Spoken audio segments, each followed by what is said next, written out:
주신 하나님 말씀 고린도전서 15장 55절에서 58절까지 말씀 신약성경 284면입니다. 고린도전서 15장 55절에서 58절까지 말씀 한 절씩 교독하실 때 살아계신 하나님의 음성을 들으시기 바랍니다. 사망아, 너의 승리가 어디 있느냐? 사망아, 내가 쏘는 것이 어디 있느냐? 사망이 쏘는 것은 죄요, 죄의 권능은 율법이라. 우리 주 예수 그리스도로 말미암아 우리에게 승리를 주시는 하나님께 감사하노니, 그러므로 내 사랑하는 형제들아, 견실하며 흔들리지 말고 항상 주의 일에 더욱 힘쓰는 자들이 되라.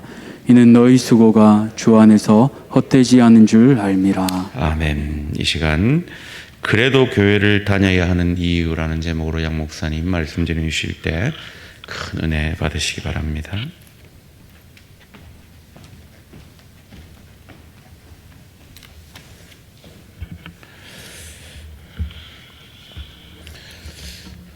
네, 오늘 말씀의 제목, 그래도 교회를 다녀야 하는 이유.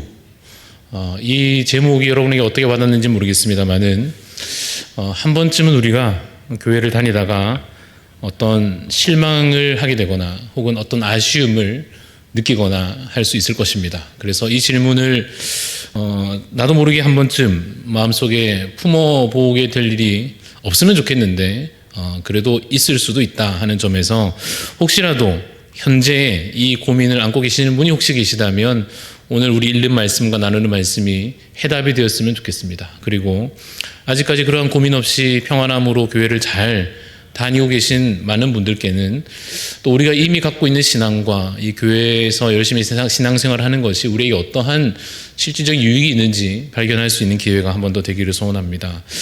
고린도 전서를 저희가 읽어가고 있고 오늘 15장, 16장까지 있습니다만은 사실상 고린도 전서를 이렇게 또 마무리하는 시간이 될 수 있을 것 같습니다. 여러분, 교회를 다니면 참 사실은 좋지 않습니까? 요즘 코로나 때문에 못하는 것도 많고 아쉬운 것도 많습니다만은 그래서 참 예전이 더 재미있었고 좀 수고할 것도 많곤 해도 그래도 뭔가 의미도 있었고 하는 시간들 되돌아보면 그렇습니다만 그래도 여전히 교회 다니는 게 참 좋지 않습니까?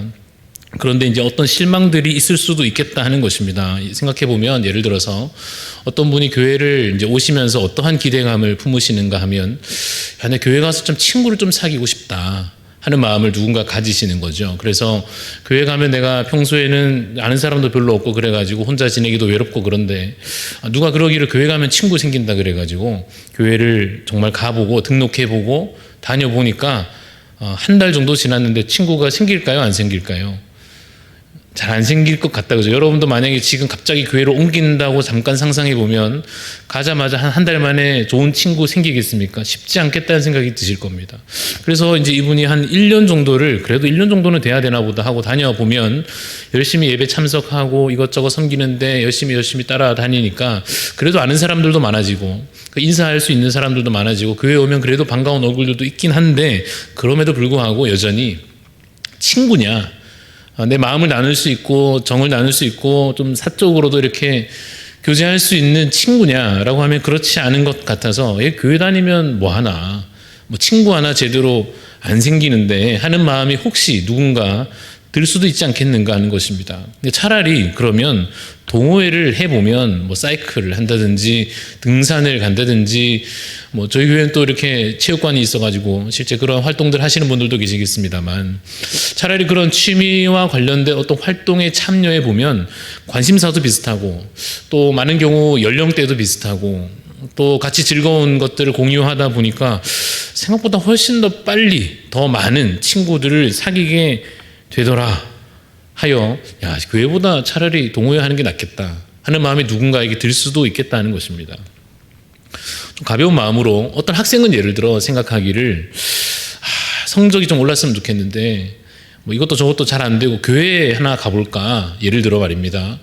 여러분들은 그런 마음 품어본 적이 별로 없으실 것 같습니다만 만약에 말입니다. 누군가가 교회 가면 열심히 하면 좀 성적도 잘 나오려나 해가지고 열심히 교회에서 주일날 예배 드리고 섬김도 참여하고 하면은 성적이 오를까요? 안 오를까요? 어떻습니까? 성적이 열심히 교회 할수록 이상하게 성적이 떨어지는 것 같기도 하고, 좀 교회 학교 생활 뭐 이런 거에 에너지를 더 못 쏟는 것 같기도 하고, 그래서 역시 앞에서 얘기했던 것과 같은 맥락으로 이어져 보면 차라리 그 시간에 그 에너지에 그 돈을 들이면, 뭐 돈으로 좀 비교하기는 좀 어렵지만 차라리 학원 가서 열심히 공부하고 그 시간에 힘써 노력하고 하면 차라리 성적이 교회 가는 것보다 오르지 않겠는가. 실제로 해보니까 그런 것 같기도 하고 하는 경험들이 쌓일 때 교회 가느니 학원 가는 게 낫겠다 하는 마음을 누가 가질지 모르겠습니다. 하나 더 해보면 누군가는 또 병이 낫기를, 이거 어디 가서 잘 낫지도 않는 질병을 교회 가면 나을까 하는 기대로 교회 와서 기도하라길래 기도도 해보고 열심히 마음을 다해 새벽마다 나와가지고 1시간씩 앉아있다가 하고 하는데 병이 잘 안 낫는 것 같아서 차라리 그 시간 그 노력으로 어디 가겠습니까? 병원 가겠죠. 그래서 차라리 병원 가면 치료가 금방 될 일을 교회에 와 봤자 전혀 별로 변화가 없는 것 같은 경험들이 있을 수도 있겠다 하는 것입니다. 하나만 더 마지막으로 해보면 어떤 분은 난 마음이 좀 평안했으면 좋겠다. 늘 불안하고 염려가 많고 늘 마음에 이렇게 걱정 근심이 가득해서 좀 이 심리적으로 정신적으로 좀 난 평안했으면 좋겠는데, 누가 그러기를 교회 가서 기도하면 마음이 편해진다 그래가지고 나도 한번 교회 가서 기도나 해볼까 하는 마음으로 해보니까 뭐 잠깐은 또 그런 것 같다가도 여전히 그 불안한 마음들이 가시지 않는 것 같아서, 그럼 어디 가면 좋겠습니까? 앞으로 이어져 온 이 맥락에 따르면 어디 가면 좋겠습니까? 상담소를 예를 가서 좀 전문가와 상담을 좀 받아보니까 훨씬 더 그전보다 내가 뭘 문제인지도 알겠고 이걸 어떻게 노력해야 되는지도 알겠고 그 단기간에 좀 빨리 온갖 변화도 있는 것 같은 마음이 들 수도 있겠지요. 그렇다고 한다면 실제 그러한 경험들이 우리 주변에 또 스스로 쌓여간다면 이거 교회 다녀도 성적이 오르지도 않고 병이 시원하게 낫는 것도 아니고 뭐 친구가 짜다라 생기는 것도 아닌 것 같아서, 혹은 마음의 평안조차도 교회 와도 별로 이렇게 채워지지 않는 것 같은데 그래도 교회를 굳이 다녀야 될 이유가 있나 하는 질문을 해온다면 혹은 여러분들 나중에라도 혹시 그러한 약간의 회의가 마음에 찾아온다면 오늘 우리가 함께 이 말씀 가운데 얻는 이 답을 떠올려서 답할 수 있어야 할 것입니다. 교회를 다녀야 될 이유가 있죠.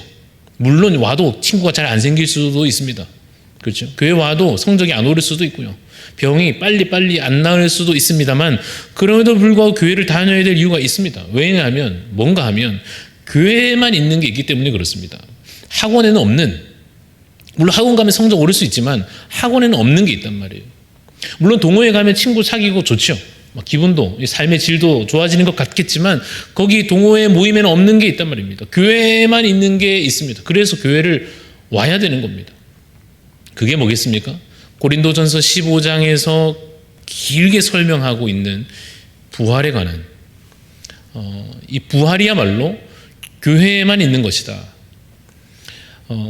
설명을 더하기 위해서, 강조하기 위해서 엄청난 희생이라고 하는 것도 어떤 의미에서는 다른 곳에서 경험할 수 있을지도 모르겠습니다. 하다못해라는 표현이 적절한지 모르겠네요.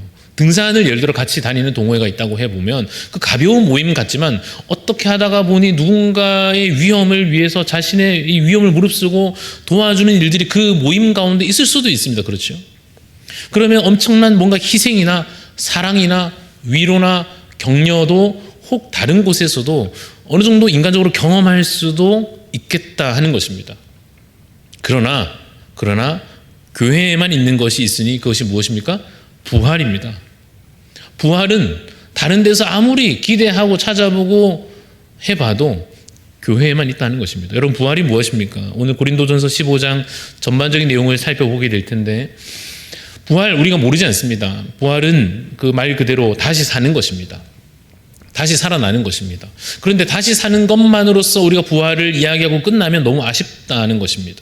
예를 들어서 나사로가 예수님 다시 살려주셔서 다시 살지 않습니까? 분명히 죽었는데 예수님께서 그 사람을 일어나라 해가지고 다시 살게 해주십니다. 그런데 나사로가 다시 육신적으로 부활한 그 부활은 다시 살아나긴 했습니다만 나사로가 지금도 살아 있느냐 하면 그렇지 않죠. 뭐 나이 들어서 다시 죽었겠죠. 그 말은 잠시 다시 그 육신의 부활을 경험했다 할지라도 그것이 우리가 정말로 바라는 궁극적인 부활이냐 하면 그렇지 않다는 것입니다. 우리가 다시 살기를 기대하고 그것을 우리의 소망으로 삼는다 하면서 우리가 부활을 기대하는데 그것은 단지 이 땅에서 우리가 한 번 더 살 수 있는 기회를 한 번 더 얻는 정도의 문제, 그런 것은 아니다라는 것입니다. 그럼 무엇입니까? 밑에 있듯이 영원히 사는 것, 한 번 더 사는 정도가 아니라 영원히 사는 것이 우리가 궁극적으로 바라는 부활의 진짜 의미입니다. 이걸 굳이 한 번 더 정확히 설명하기 위해서 우리나라에서 익숙하게, 요즘엔 좀 덜한 것 같습니다만, 뭐 제가 자라면서도 TV에서나 어디에서나 흔하게 뭐 농담으로나 뭐 흔하게 듣는, 심지어 사랑 고백으로조차도 흔하게 듣는 이 윤회와 관련된 사상들, 생각들, 생각해 보면 여러분, 윤회도 부활 아닙니까? 뭐 죽었다가 또 나중돼서 다시 살아나는 거 아니겠습니까? 혹은 심지어는 윤회도 어떤 의미에서는 영원히 사는 것 같지 않습니까? 뭐 죽었다가 다시 또 살아나고 죽었다가 또 살아나고 반복되면 그것도 뭐 어차피 영원히 사는 것 아닌가. 어차피 그게 거짓이고 가짜이기도 하지만 그러한 방식으로 우리가 다시 이 땅에서의 삶을 반복하거나 여기서 우리가 지금 누리는 이 생명, 목숨이란 것을 한 번 더 가지거나 하는 정도로 우리가 부활을 이야기하는 것이 아니다라는 것입니다. 그럼 무엇이냐? 한번 읽어볼까요? 부활, 그 밑에 시작. 궁극적으로 천국에 이르는 것이다 하는 것입니다. 부활이 무엇입니까? 궁극적으로 우리가 바라는 부활은, 다시 산다는 것의 의미는 천국에 온전히 이르는 것을 뜻합니다. 천국을 영원히 누리게 될 것을 말하는 것입니다. 우리가 부활의 소망을 가진다는 것은 영원한 천국에 대한 소망과 연결되어야만 하는 것입니다. 그래서 여러분, 사실 이게 제일 중요한 것입니다. 다른 문제들이 있지만, 신앙적인 문제들 가운데서도 여러 다른 주제들이 있고 문제들이 있다 할지라도 부활이라고 하는 이 주제가, 이 문제가 사실은 제일 중요하다는 것입니다. 그럼에도 불구하고 우리는 우리의 한계로 인해서, 어떤 한계입니까? 눈앞에 보이는 게 눈에 당장 보이잖아요. 손을 뻗어서 잡히는 게 당장 내게 중요한 문제 아니겠습니까? 현실적이지 않습니까? 그래서 우리가 당장에는 어떠냐면 눈앞에 있는 이 문제들에 집중하게 된다는 것입니다.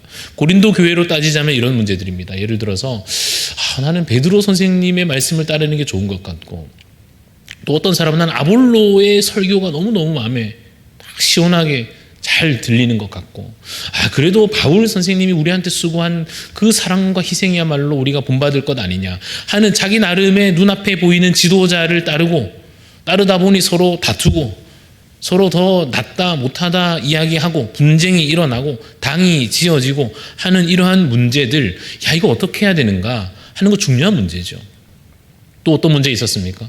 교회 안에 말도 안 되는 심각한 더러운 음행의 문제가 발생했을 때 이거 어떻게 처리해야 되는 것인지, 혹은 서로 간의 문제 때문에 이걸 세상 법정에 가져가고 하는 이 마땅한 것인지 피해야 되는 것인지 등등에 관한 이 현실적으로 접하는 죄의 문제들을 어떻게 처리할 것인가, 이 굉장히 중요한 문제 아니겠습니까?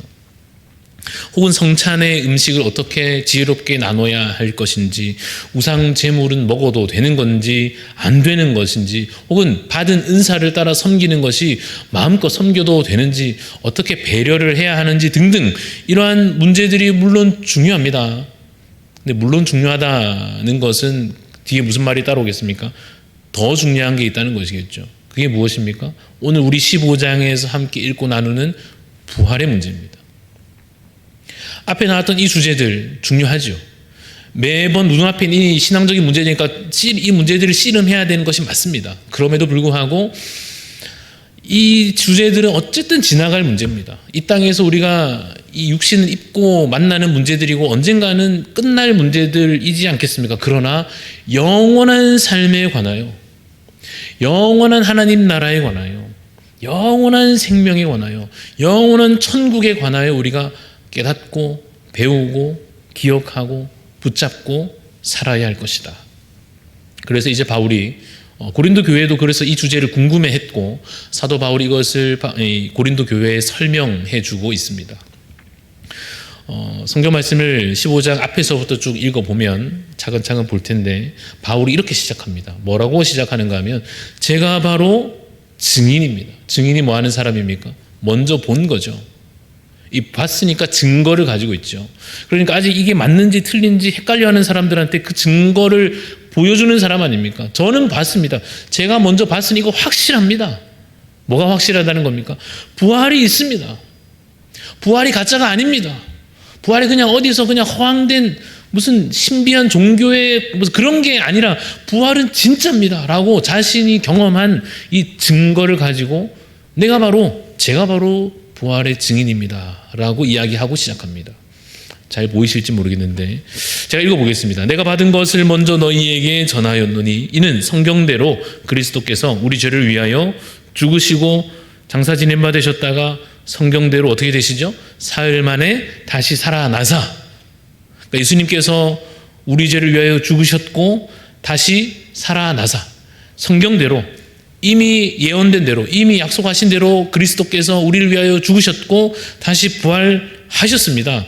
뿐만 아니라 그것을 보이셨습니다. 누구한테 보이셨습니까? 게바에게 보이셨고 12 제자에게 보이셨고 야, 그렇게 많이 보여주셨나 싶을 정도로 500명이나 되는 형제들에게 한꺼번에 보여주시고 야고보에게도 보여주시고 그 후에도 여러 사도들에게 보여주시고 또한 누구에게도 보여주셨습니까? 만삭되지 못하여 난 자 같은 저에게도. 누굽니까? 사도 바울 자신을 가리켜 말하는 겁니다. 이미 저를 앞서서 많은 이 주님의 제자들이 우리 형제들이 부활하신 주님을 직접 만났고 그들도 증인이고 뿐만 아니라 저도 증인입니다. 저도 주님을 만났습니다. 부활이 진짜입니다. 라고 이야기하고 있는 것입니다. 여러분 주일학교 때부터 수없이 들어보셨을 만한 그 이야기, 바울이 예수님 만난 이야기, 여러분도 다 아시죠? 바울이 다메섹으로 가던 길에 그때도 예수 믿는 사람 잡아 가두려고 하여튼 열심히 가던 길에 예수님께서 나타나셔가지고 보이지는 않지만 목소리가 들리면서 사울아 네가 왜 나를 핍박하느냐? 누구십니까? 네가 핍박하는 예수다. 예수다 하는 순간 바울이 뭘 깨달았겠습니까? 이때까지 자신은 가짜인 줄 알았단 말이에요. 부활이 어떻고 예수가 어떻고 하는 사람들, 거짓말하는 사람들 잡아 가두고 있었단 말입니다. 자신도 여호와 하나님을 나름 섬기는 입장에서 율법을 지키는 입장에서 이런 이단 종파 같은 이 기독교인들을 그리스도 예수 부활 이야기하는 이들을 하여튼 잡아 가두고 있는 자신이 예수님을 만나버린 것입니다. 내가 예수다 하는 그 음성 듣고 그 만남 가운데 바울은 그날로부터 뭐가 됩니까? 증인이 된 것입니다. 그 전까지 믿지 않던 것을 심지어는 거부하고 거절하던 것을 믿을 수밖에 없는 확신할 수밖에 없는 증인이 된 것입니다. 그래서 그 답답함과 안타까움을 가지고 바울은 경험했으니까 이걸 안 믿는 사람이 얼마나 답답하겠어요. 나는 봤기 때문에 여전히 없다고 말하는 사람이 얼마나 답답하겠습니까? 12절에 너희 중에서 어떤 사람들은 어찌하여 죽은 자 가운데서 부활이 없다 하느냐. 자신도 옛날에는 안 믿어놓고 그렇죠. 그러나 이제는 보았고 믿었으니 이렇게 당당히 이야기하는 것입니다. 너희 가운데 왜 부활이 없다 하느냐 하면서 이제 이렇게 설명하는데 잘 들어보십시오. 만약 부활이 진짜 없으면에 대한 얘기를 바울이 합니다. 있는 건데 어차피 있는 거지만 그래 너희 말대로 너희가 의심하는 대로 만약 부활이 없다면 하면서 뭐라고 설명합니까? 부활이 없다면 그리스도도 다시 살지 못했을 것이다. 당연하죠. 부활이란 게 없으면 그리스도도 예수님도 죽고 그냥 끝나는 것이지 다시 살아나는 거 없을 것이다. 만약에 예수님이 그 말대로 만약 죽고 끝났다면 부활이 없고 예수님도 그냥 십자가에 달려 죽고 그걸로 끝난 거라면 믿음이 다 뭐가 됩니까? 헛것이다. 왜 헛것입니까? 부활을 선포하고 있었단 말이에요. 사람이 다른 사람을 대신해서 죽는 것 정도 할 수도 있습니다. 물론 대단한 희생이지만 그냥 그걸로 끝나버린다면 그 정도는 어떤 사람이 자신의 자녀를 대신해서든지 사랑하는 사람을 대신해서든지 대의를 품고 다른 많은 사람을 위해서 희생하여 죽을 수 있습니다. 그게 정말 끝이면 이 믿음 이거 아무것도 아닌 것입니다. 그냥 사람을 따르는 것에 불과한 것입니다. 그러면 복음 전파하는 것, 예수님이 하나님의 아들이십니다. 죽으셨다가 부활하셨습니다. 말해왔던 게 다 뭐가 됩니까? 다 거짓말 되는 거죠. 만약 부활이 가짜면 그렇지 않습니까? 심지어는 그러면 우리의 죄는 옛날부터 이어져 와서 우리도 짓고 우리도 갖고 있는 이 더러운 죄는 예수님 부활이 없으면 뭐가 되는 겁니까? 여전히 그냥 남아있는 죄가 전혀 해결되지 않은 것 아니겠는가? 그러면 우리는 어떤 상태입니까? 여전히 그냥 망한 상태, 사망 권세 아래 멸망한 상태, 이 문제가 전혀 해결되지 않은 상태에 우리가 있지 않겠느냐? 바울이 지금 설명하고 있는 것입니다. 19절에서 이렇게 이야기합니다. 만약 그래서 이 부활이 없다면, 그럼 이 땅의 삶으로 진짜 끝나는 거라면, 이 땅의 삶의 전부라면 우리 얼마나 불쌍한 자이겠느냐? 왜 불쌍합니까? 괜히 이렇게 시간마다 모여가지고 예배하고 뭘 열심히 수고하고 섬기고 가난한 자를 위해서 내 것을 희생하고 복음 전한다고 막 채찍에 맞고 무시당하고 침뱉음을 당하고 그럴 이유가 없는데요. 이거 다 가짜면 우리가 얼마나 불쌍한 존재냐. 이게 결론이 아니라, 그러나 결론은 무엇입니까? 읽어보겠습니다. 노란 글씨만 읽어봅시다. 시작. 그리스도께서 죽은 자 가운데서 다시 살아나셨다라고 하는 것입니다. 가짜면, 너희가 의심하는 대로 가짜라면 그 말이 맞고 이거 다 가짜 맞는데, 그러나 그리스도께서 죽은 자 가운데서 살아나셨다는 것입니다. 바울은 이거 어떻게 알았을까요? 아직 의심하는 사람들도 있지 않습니까? 아직 그게 안 믿어져가지고 맞나? 아직 입장 정리를 못한 사람들도 있지 않습니까? 근데 바울은 어떻게 이렇게 확신하고 있습니까? 앞에 말씀드렸죠. 자신은 경험을 했거든요. 예수 그리스도의 부활을 스스로 직접 경험한 증인이었기 때문에 바울은 누가 뭘 아니라 그래도, 의심해도, 질문해와도 확신 가지고 증거할 뿐입니다. 사랑하는 성도 여러분, 그래서 사실은 우리도 부활하신 주님을 만나야만 합니다. 뭐 본 게 있어야 증인 아니겠습니까? 나도 뭔가 들은 음성이 있어야 하나님 살아계시다고 말을 할 것 아닙니까? 부활하신 주님을 내가 직접 만나고 경험하고 그 만남 가운데 야 이게 진짜구나를 나도 경험해야 누가 아니라 그래도 뭐 싸우기라도 할 거 아닙니까? 아니면 그 믿지 못하는 사람들을 내가 답답해 하기라도 할 건 아닙니까? 저 사람들 이걸 아직 경험 못 해가지고 나는 경험했기 때문에. 그렇지 않겠습니까? 여러분 모두가 한 분도 빠짐없이 신앙생활을 그냥 하다가 이렇게 흘러가지 마시고, 믿는 건지 아닌 건지 하는 의심인지 믿음인지 하는 정도로 그냥 흘러가는 신앙이 아니라 부활하신 주님을 직접 만나시기를 간절히 소원합니다. 그래서 이것이 부인할 수 없는 내 경험, 내 간증, 내 믿음, 내 확신으로 증거할 수 있는, 그래서 믿음의 이 부활의 증인으로 살아갈 수 있는 그 믿음과 확신이, 그 놀라운 만남이 여러분 모두에게 이미 있으셨기를, 그리고 앞으로 혹시 필요하면 더 있으시기를, 아니 날마다 그러한 만남과 교제가 있어지시기를 간절히 소원합니다. 아니면 적어도 목사님 근데 저는 너무 바라는데 없는 것 같아요. 누구는 주님을 그렇게 만났다는데 주님의 음성도 들었다 그러고, 누구는 꿈에서도 봤다 그러고, 막 수련회 갔다 와서 우리 아들은 막 주님 만났다고 막 그러는데 저는 아직도 솔직히 말해서 만났는지 잘 모르겠습니다 하는 분이 있을 수 있습니다. 그러면 적어도 말씀을 통해서 하나님께서 우리에게 주셔서 우리가 읽고 나눈 이 말씀, 매일매일 읽어도 남아도는, 그렇지 않습니까? 얼마나 이 은혜의 말씀이 풍성한지 얼마든지 읽어도 된 이 말씀을 통하여서라도 믿어야 됩니다. 내가 직접 경험하지 못한 것 같다면 말씀을 붙잡고 씨름해서라도 들으면서 읽으면서 이 말씀을 통해서라도 뭐 해야 됩니까? 부활을 믿어야 되는 것입니다. 그리고 주변에 봤다고 하는 사람들이 있잖아요. 바울처럼, 누구처럼 나는 주님을 만났다고 하는 사람들이 있잖아요. 그거 그냥 허투루 듣고 지나가지 마시고, 이러지 마시고 그 부활의 증인들의 고백을 통해서라도 여러분 믿으셔야 하는 것입니다. 뭘 믿습니까? 부활이 진짜인가 보다. 진짜구나. 이게 진짜구나. 진리구나. 그게 뭐죠? 제가 이름 붙여보기를 착한 신앙.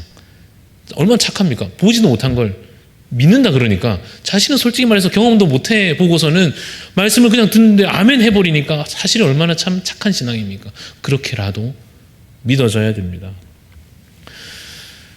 사도 바울이 부활의 의미에 관해서 이제 15장에서 교리적인 설명을 좀 더 덧붙여 줍니다. 어디서부터 그 설명이 시작되는가 하면 원죄에서부터 시작됩니다.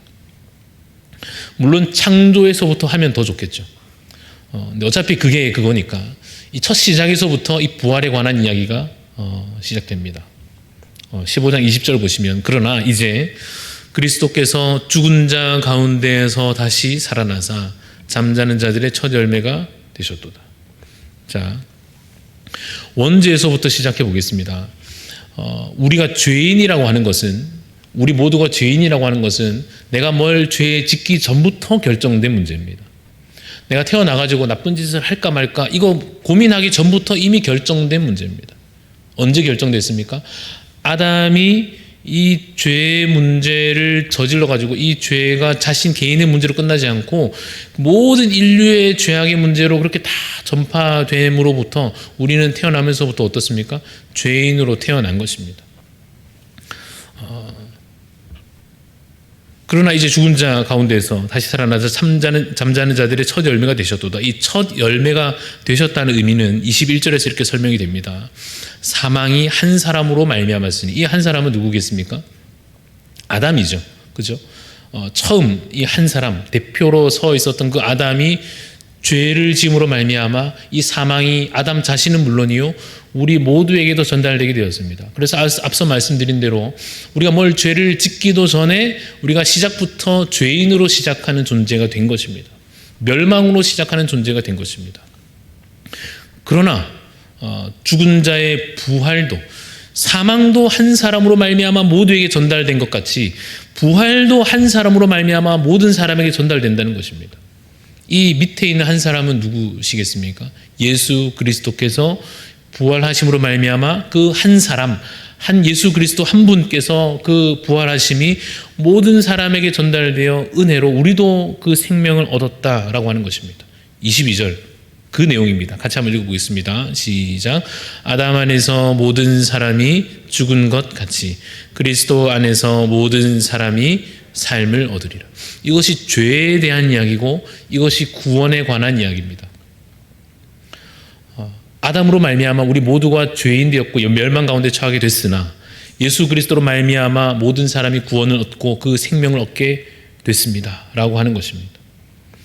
23절에 이렇게 이어집니다. 그러나 각각 자기 차례대로 되리니 먼저는 예수님 그리스도께서 그 첫 열매 되신 것이고 그 다음은 어떻습니까? 그가 강림하실 때에, 그가 다시 오실 재림하실 그때에 그리스도께 속한 자에게 그 부활의 능력, 부활의 생명, 그것이 여하튼 차례대로 이런 식으로 전달되고 연결될 것이다. 이 말씀을 쉽게 이렇게 반복하면 설명하면 이렇습니다. 우리의 부활이 예수님 먼저 부활하셨으니까 우리도 다 부활합니다 라고 믿는데 벌써 다 끝나고 과거 완료로 끝난 문제냐 하면 그렇지 않고 어떤 과정 가운데 있습니까? 우리의 부활 생명이 주어진 것이 아직 완성되어서 가는 중에 있는 것입니다. 예수님께서 우리 가운데 베푸신 그 구원이 아직 완성되지 않은 채 과정 중에 이어서 가고 있는 것입니다. 언제 이것이 완성되고 확실해질 것인가 하면 예수님께서 재림하시는 그때에는 이 부활과 구원과 영생과 천국과 이 모든 것이 우리에게 확실하게 드러나고 확인되고 누려지게 될 것입니다. 그러면 지금 느끼기에는 어떻겠습니까? 완성된 게 아니다 보니까 부활 같기도 하고 부활 아닌 것 같기도 하고 구원 받은 것 같기도 하고 아직 좀 아닌 것 같기도 하고 여기가 천국이 되어가는 것 같기도 하고 아닌 것 같기도 하는 그 과정을 우리가 실제로 경험하게 될 것입니다. 이 문제가 24절에서도 이렇게 설명됩니다. 같이 한번 읽어볼까요? 24절 시작. 그 후에는 마지막이니 그가 모든 통치와 모든 권세와 능력을 멸하시고 나라를 아버지 하나님께 바칠 때라.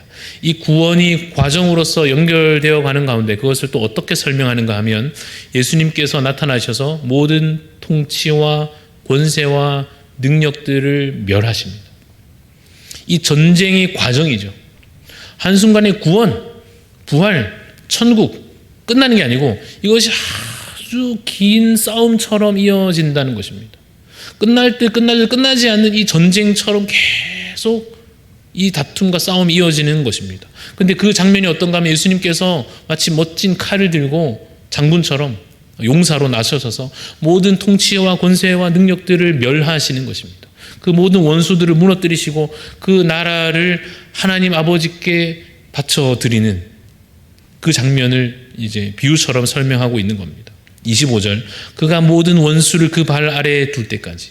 마찬가지죠. 이 싸움을 통해서 예수님께서 모든 악한 권세들을 물리치시고 무너뜨리셔가지고 반드시 뭐 하십니까? 왕 노릇하신다. 그 말은 예수님께서 이 모든 것을 무너뜨리시고 그가 왕 되셔서 다 다스리실 것이다. 이어지는 26절 말씀, 맨마중에 멸망받을 원수는 사망이니라. 그래서 마침내 마지막 원수 사망 권세까지도 결국 예수 그리스도께서 다 물리치신다. 어떻게 해요? 십자가와 부활로서 이 모든 것을 완성해내시고 재림하시는 날에 그것을 다 드러내어 보이실 것이다. 자, 이것을 이제 한 번 더 좀 쉬운 비유로서 한 번 더 해보겠습니다. 나라와 나라 간의 전쟁이 일어납니다. 우리가 지금 뉴스로 미디어를 통해서 접하고도 있습니다. 막 대포를 막 쏘고 많은 사람들이 희생당하고 야 끝나겠지 하는데 끝나지 않는 전쟁들을 우리가 나름 현장 이 실시간으로 접하고도 있습니다. 근데 우리가 주로 보는 나라와 나라와의 싸움은 그런 것입니다. 우리나라와 무슨 다른 나라가 싸운다든지 미국과 무슨 중국이나 뭐 러시아나 우크라이나 이런 나라들의 전쟁이 우리 눈앞에 펼쳐지는 실제 전쟁들이어서 우린 여기에 집중하게 될 수도 있습니다. 그러나 우리가 이제부터는 더 진정 이 말씀을 통해서 보이지 않는 진짜 나라의 문제, 진짜 전쟁의 문제를 보아야만 하는 것입니다. 그것은 바로 이것입니다. 뭐 대한민국 이런 나라, 국가도 중요하겠으나 그것은 이 현실에 한정된 것이요. 진짜는 이것입니다. 세상 나라와 하나님 나라의 싸움입니다. 눈에 보이지 않는 것 같지만 말씀을 통해서 보면 훤히 보이기도 하는 것입니다. 실제 이 싸움은 시작되었고 이미 승리하셨지만 여전히 그 싸움은 이어지고도 있는 것입니다. 이 세상 나라라고 하는 것은 하나님을 대적한 악한 권세들을 이야기합니다. 이것은 어떤 특정 국가나 특정인 어떤 인물로 나타나는 것이 아니라 눈에 보이지 않는 악한 권세들이 이 싸움들을 계속해서 이끌어갈 것입니다. 물론 거기에 많은 사람들이 희생당하거나 많은 사람들이 쓰임받기도 쓰여지기도 도구로 그렇게 끌려가기도 할 것입니다. 어쨌든 그럼에도 불구하고 우리가 잘 분별해서 봐야 되는 싸움은 이것입니다. 하나님 나라와 세상 나라가 이 선과 악의 싸움처럼 계속해서 싸워가는 것입니다. 그런데 우리가 앞서 살펴봤듯이 아담의 죄로 인하여 모든 사람들이 죄인으로 태어난다는 말은 바꿔 말하면 이 세상 나라의 이 통치와 횡포 아래에서 우리 모두가 압제당하여 있다 하는 것입니다. 예수 믿기 전에는 확실히 그런 것입니다. 태어나면서부터 그 족쇄가 채워져 있는 것과 같은 것입니다. 죄와 사망 권세 아래 완전히 멸망받은 자로서 시작되는 모든 인생들인 것입니다. 그러면 그대로 놔두면 안 되니까 이것을 자유케 해야 될 것 아닙니까? 이 세상 나라의 이 압제와 이 고통과 이 부조리한 상황 가운데서 이 구출해내야 할 것 아닙니까? 그래서 아까 우리 본 대로 예수님께서 칼을 들고 모든 적들을 물리치시듯이 예수 그리스도께서 이 싸움을 승리로 이끄시고 왕 되셔서 모든 적들을 물리치시고 스스로 다스리신다. 그 나라를 하나님 아버지께 온전히 바쳐드린다. 그래서 우리는 마침내 묶여져 있던 그 죄 아래에서 드디어 자유를 얻고 평화를 얻게 된다라고 하는 것이 바로 우리가 믿는 믿음의 문제요. 하나님 나라에 관한 이야기이며 죄에서 구원받는다는 것에 대한 설명입니다. 여러분 어떻습니까? 자유를 얻고 계십니까? 여러분 어떠십니까? 평화를 누리고 계십니까? 아직 과정 중에 있다 했습니다. 그렇죠? 왜 아직 이것이 전쟁 중인가 싶습니다. 예수님께서 이미 부활하셨고 이미 그 구원이 우리 구원 받았습니다. 나는 믿습니다. 천국 내 것이 되었습니다. 하는데도 왜 여전히 나는 죄와 사망 권세 아래 있는 것 같고 그 문제들을 해결해내지 못하는 것 같은가? 왜 여전히 이 영적 전쟁이 계속해서 끝나지 않는 것 같은가? 말씀드렸죠. 과정 중에 있기 때문입니다. 그러나 우리 눈앞에서는 과정이 현실로 펼쳐질지라도 말씀을 통해서 우리가 이것을 먼저 확신해야 하는 것입니다. 그것이 무엇입니까? 결국 사탄은, 마귀 권세는, 사망 권세는, 죄의 권세는 멸망당한다고 하는 것입니다. 지금은 이것이 싸움으로서 이어진 것 같으나 이것이 결국은 끝나게 된다고 하는 것입니다. 이 싸움은 이미 사실은 결판 나 있는 싸움이요. 지금은 이것이 남아있는 이 이 국지전과 같은 부분의 싸움들이 남아있는 것 같으나 반드시 예수님께서 이것을 완전한 승리로 우리 가운데 주실 것이다 라고 하는 것입니다. 그래서 이것입니다. 현실 너머에 있는 약속의 성취. 내가 이것을 반드시 이루리라 하신 그 약속의 성취. 지금은 성취가 아니잖아요. 이루어져 가는 과정이잖아요. 현실에 이 지저분한 싸움들이 여전히 있는 것 같단 말입니다. 그럼에도 불구하고 미리 그 약속의 성취를 우리는 비전으로 바라보는 것입니다. 그것을 붙잡고 확신하고 부활이 있음을, 영생이 있음을, 천국이 우리 것이 되었음을 고백하는 것입니다. 영화의 한 장면에 유명한 대사이기도 한데요.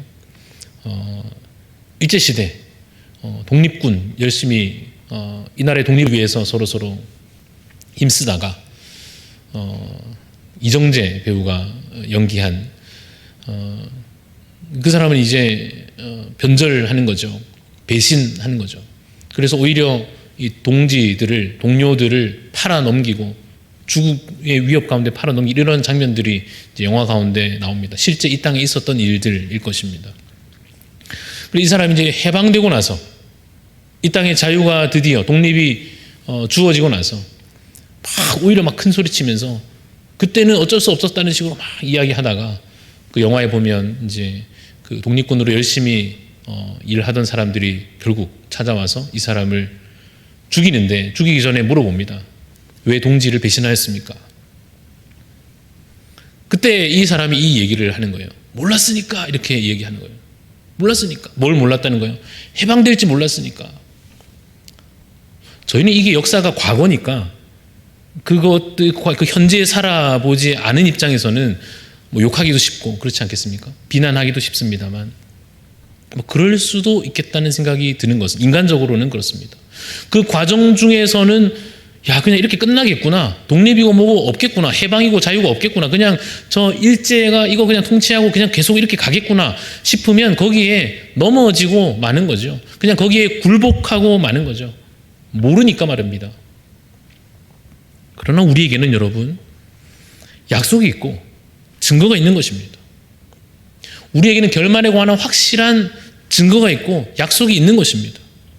그래서 우리가 한 번 더 이 고백을 드리는 것입니다. 이 싸움이 반드시 승리로 끝난다는, 적들의 승리로 우리가 그냥 그 가운데 압제당한 채로 그냥 영원히 그리 끌려가는 것이 아니라 반드시 예수님 그리스도께서 약속하신 그 승리를 이루어내실 것이요 결국 죽음을 이기고 부활로 우리도 함께 그 승리를 맛보게 될 것을 확신하게 되는 것입니다. 바울은 이 확신을 가진 자로서 여전히 흔들려하는 이 고린도 교회 성도들에게 이것을 이제 위로하며 권면하며 이야기하는 것입니다. 58절, 55장 마지막 절의 말씀인데요. 같이 한번 읽어보겠습니다. 시작. 그러므로 내 사랑하는 형제들아 견실하며 흔들리지 말고 항상 주의 일에 더욱 힘쓰는 자들이 되라. 이는 너희 수고가 주 안에서 헛되지 않은 줄 알미라. 바울 선생님 그래도 이거 맞습니까? 할 때 이 예배 드린다고 무시당하고 그러다가 핍박당하고 심지어 우리 동료 가운데 누군가는 죽고 끌려가고 이거 맞습니까? 이러는 거 맞습니까?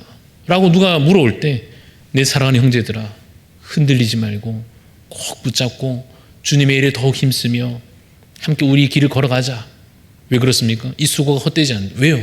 죽어도 살겠고 죽은 자도 다시 믿기만 하면 부활 영생을 천국을 얻을 것이다라고 하는 것은 바울을 확신하기 때문에 흔들리지 말라고 위로하고 권면하고 있는 것입니다. 저도 이래봬도 군대를 갔다 왔는데요. 군대에서 보병이어가지고 하여튼 잊을만 하면 이제 뭐 훈련 받고 하다가 이제 행군을 한 번씩 하면 막 그때부터 막 긴장이 엄청 이제 되죠. 왜냐하면 별로 체력이 좋지 않기 때문에 무거운 거 들고 막 총 메고 막 몇 시간씩 걸어간다는 게 모를 때면 몰라서 힘들고 무섭고 해보고 나니까 아니까 더 무섭고 막 그런 이제 힘든 행군을 하다가 실제 제가 한번 낙오를 한 적도 있었습니다. 부끄러운 과거지만 얼마나 불명예스럽습니까마는 그 생생히 기억이 납니다. 도저히 다리 힘이 이제 없어가지고 다 앞으로 이제 걸어가는데 이 속도를 맞추지 못하면 저만 계속 뒤로 이제 밀려나는 게 이제 얼마나 비참합니까? 근데 비참해도 어떡합니까? 힘이 없어가지고 이제 못 가겠다 이래가지고 막 혼날 게 겁나면서도 뭐 하여튼 힘이 다 빠져가지고 이게 못 따라가고 이제 다 가버리고 이렇게 기다리고 있으니까 차가 오더라고요. 그래서 이제 길에 널브러져 있는 사람 한 명씩 이제 태워가지고 저도 그 차를 타고 결국에 이제 갔던 기억이 있습니다. 부끄럽긴 했는데 함께 걸어가는 그 길에 이거 언제 끝나나 싶은 그 행군이 참 힘들지 않겠습니까? 우리의 신앙생활이 그렇게 힘들 때가 있을 겁니다. 이거 언제 끝나나 싶은 이 싸움이 이게 좀 뭐 누구는 참 신앙생활 편하게 하는 것 같은데 신앙생활 왜 이렇게 힘들고 괴로운가 싶은 이 힘든 행군 같은 신앙생활이 경험되는 분들이 있을 겁니다. 그만둘까? 그만할까? 좀 쉬었다 갈까? 싶을 수도 있을 것입니다. 바울이 그러한 연약한 성도들에게 막 뭐라 하는 게 아니라 위로하고 그 마음 이해하여 권면하고 하는 것인데 그 위로의 말씀이 히브리서에도 같은 의미의 말씀이 기록되어져 있어서 같이 읽어보면 좋겠습니다. 제가 읽어보겠습니다. 이러므로 우리에게 구름같이 둘러싼 허다한 증인들이 있으니 많은 유대인들이 이 기독교 신앙으로 넘어오는 것이 너무 힘든 겁니다. 그렇지 않겠습니까?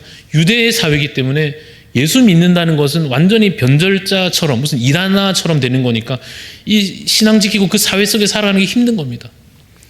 그러나 구름같이 둘러싼 허다한 증인들이 있다는 겁니다. 이 길을 앞서 걸어갔던 우리 믿음의 조상들이 있다는 것입니다. 그들도 힘들었지만, 그들도 믿기 힘들었겠지만, 그들도 많이 뭐 이런저런 환난을 겪었겠지만 아브라함도, 이삭도, 야곱도, 여호수아도, 모세도 그들도 이 허다한 증인들처럼 우리보다 앞서 이 길을 걸어갔다는 것입니다. 더 보시면 모든 무거운 것과 얽매이기 쉬운 죄를 벗어버리고 인내로서 우리 앞에 당한 경주를 하자는 거죠. 인내로서 이 행군을 끝까지 완주해내자는 거죠. 인내로서 이 싸움이 끝날 때까지 어쨌든 이길 것이니까 확신하고 끝까지 버텨내자는 거죠. 그래서 12장 2절에 있는 말씀 같이 읽어보겠습니다. 시작. 믿음의 주요 또 온전하게 하시는 이 예수를 바라보자. 주변의 현실을 흔들리지 말고 그 시선을 하나님께 두고 우리보다 앞서 이 일을 완전히 행하셨고 이 일을 승리로 마무리하실 예수 그리스도만 우리 믿음으로 바라보자. 보이지 않는 것 같아도 주님을 바라보자. 현실 쳐다보지 말고 눈앞의 상황 보지 말고 주님을 바라보자 라고 권면하고 있습니다. 아무리 힘들어도 교회를 떠나지 말아야 할 이유가 무엇일까요? 오늘 마지막 페이지 결론이니까 같이 읽어보겠습니다. 시작. 여기에 복음이 있고 복음만이 영생에 이르는 길이다. 이것이 여러분 누가 해가지고 들은 이야기처럼 그런갑다 하지 마시고 오늘 이 자리에서 여러분의 신앙 고백으로 확정하시기를 바랍니다. 여기에 복음이 있고 동호회 가면 친구 많죠. 재밌죠. 교회 오는 것보다 훨씬 재밌겠죠. 좀 교회가 더 재밌었으면 좋겠지만 현실적으로는 그렇기도 할 것입니다. 교회 와도 뭐 성적이 막 그럴 수도 있고 병도 막 안 나고 그럴 수도 있습니다. 마음의 평안이 차라리 딴 데 가니까 금방 되는 걸 여기 와도 별로 안 되는 것 같을 수도 있으나 그럼에도 불구하고 교회를 떠나지 말고 함께 신앙생활을 이어가야 되는 이유는 여기에 복음이 있고 부활이 있고 영생이 있고 천국이 있어서 이곳에 우리의 진짜 소망이 있기 때문에 그렇습니다. 여러분 스스로나 사실 여러분 조금만 고개를 돌려 옆을 보시면 지금 말고 여러분의 구역에나 전도회나 그러고 보니 이 사람 왜 안 보이나 싶은 사람들이 있잖아요. 아까 저처럼 저기 뒤에 널브러져 가지고 못 따라와서 나고자 되어서 저 뒤에 누가 실어다 주지 않으면 못 쫓아올 사람들이 우리 주변에 있을 겁니다. 야, 이 사람 교회 분명히 다녔는데 왜 어디 갔나? 야, 코로나 시작 때부터 못 봤는데 야, 벌써 2년이 넘도록 못 봤네 하는 표현이 좀 그렇지만 낙오자들이 있을 수 있습니다. 완전히 실패한 것은 아닙니다. 누군가 그들을 다시 붙잡아 이 행군에 다시 이 싸움에 동참시키고 같이 싸워가며 승리까지 함께 가야 되지 않겠습니까? 힘이 남아 있으시면 여러분 수요일까지 앉아 계신 거 보니까 그래도 여러분 힘이 있으시다 기대하고 우리 주변에 있는 연약한 자들을 붙잡아 함께 이 길을 걸어가는 우리 대한교회가 되기를 간절히 소원합니다. 찬양하겠습니다. 우리 결단의 찬양으로 우리의 신앙을 우리의 이 고백들을 함께 고백해내면 좋겠습니다. 주님 다시 오실 때까지 나는 이 길을 가리라. 여러분 자신의 고백으로만 하지 마시고 우리가 함께 고백할 수 있도록 이 찬양을 함께 하면 좋겠습니다. 주님 다시 오실 때까지 우리가 함께 주님 이 길을 가겠습니다. 손에 손을 붙잡아 함께 이 길을 나고 하지 않고 우리 중에 누구도 뒤처지지 않도록 함께 이 길을 걸어가겠습니다. 우리 함께 소망하고 다짐하며 찬양하겠습니다.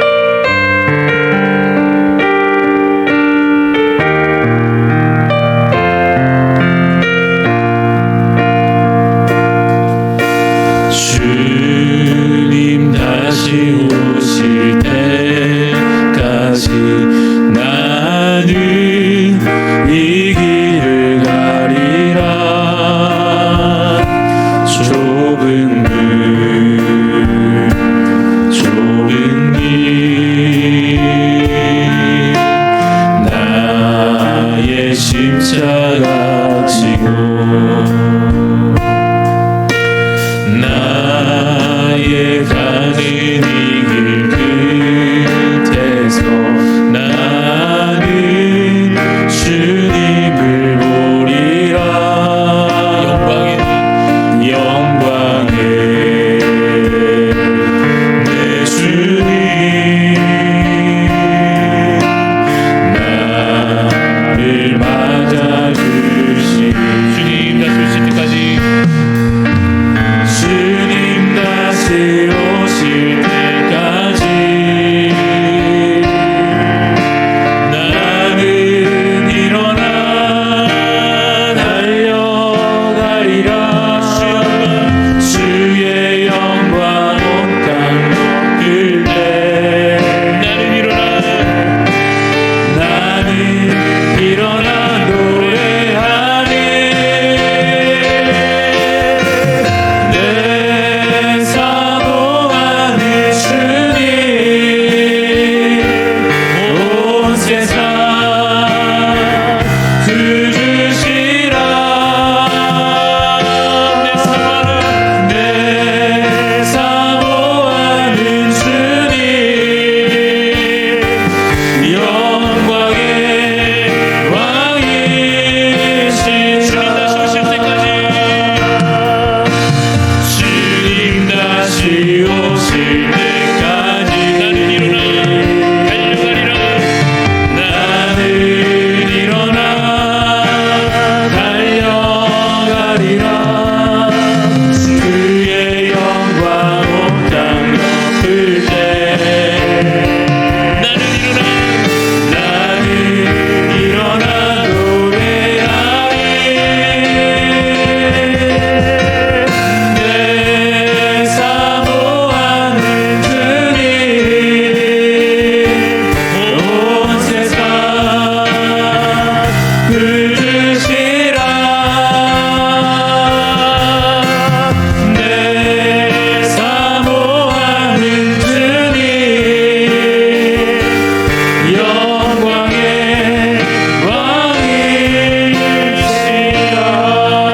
왕이시라. 아멘. 이 시간 기도하겠습니다. 기도하실 때 몇 가지 기도 제목 먼저 말씀드립니다. 교회 모든 예배와 모임 가운데 은혜가 넘칠 수 있도록 기도합시다.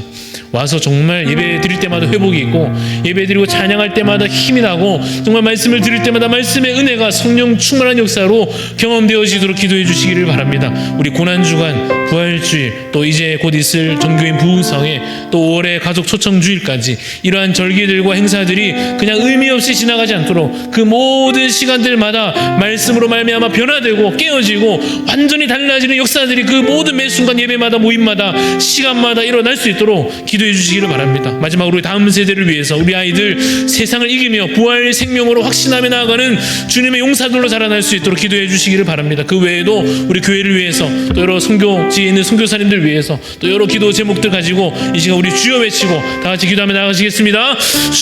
주여 하나님 아버지 주님 온전히 주의 뜻을 온전히 손하며 나갑니다. 하나님 아버지 주님의 약속의 말씀들이 우리 가운데 온전히 확정되며 우리가 온전히 드러나기를 주님들이 소원합니다. 하나님 이를 반드시 이루실 줄 믿습니다. 하나님 아버지 약한 중에도 하나님의 일들을 주님의 뜻 가운데 이루어질 줄 믿습니다. 하나님 아버지 주님의 약속의 말씀 붙잡고 여전히 기뻐하는 하나님을 위하여 주시옵소서. 이 모임 가운데 정말 은혜가 넘치는 교회에게 넣어주시고 하나님 그래서 이 자리마다 하나님의 모임 예배 시간마다 하나님 주의 말씀 역사들이 나타날 수 있도록 도와주시옵소서. 하나님 역시 만져 있음이고 우리가 연약한 자들이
수하지 않으신다네. 우리 가운데 주님의 일을 소망합니다. 하나님 지혜를 그 술꾼들을 잡아주시고 질병 가운데 아파하는 자 있으시고 하나님께서 그 아픈 곳을 주님께서 만져 치유하여 주시는 일 소원합니다. 마음의 짐들을 안고서 하나님 것을 해결하지 못하여서 진각수만 자 있습니까? 무너진 자 있습니까? 하나님 그 마음을 주님 다시 이렇게 깨워주시옵소서. 하나님 의심하는 자 있습니까? 믿음이 없어서 힘든 자 있습니까? 하나님 그 영을 살리시고 다시 믿음으로 다시 혹시 이렇게 나올 수 있도록 주님 도와주시고 주가 되는 소원합니다. 하나님 아버지 우리에게 말씀하시고 날마다 지금 성령 하나님 우리 심령을 변화시켜 주옵소서. 스태프들이 무너진 마음을 깨워지게 해주시옵소서. 모든 악한 권세들을 우리를 더 이상 괴롭히지 못하도록 손대지도 못하도록 하나님 아버지 너를 만들어 역사들이 이어지게 도와주시옵소서. 하나님 아버지 여전히 그 싸움들을 싸우는 하나님이신데 하나님 우리에게 주신 것들을 취하여서 영적 무장으로 승리하는 하나님에게 도와주시옵소서. 하나님 부활이 확장되었으니 하나님 영생이 우리 가운데 주어졌으니 천국이 이제 흔들리고 우리에게 확장되었으니 하나님 아버지 우리가 그것을 온전히 바라보게 하여 주옵소서. 하나님 아버지 하나님 아버지 주님의 하나님 그 사람에게 마음을 되게 도와주시고 하나님 그 사람의 주님께 모든 것 맡기리니 하나님을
차츰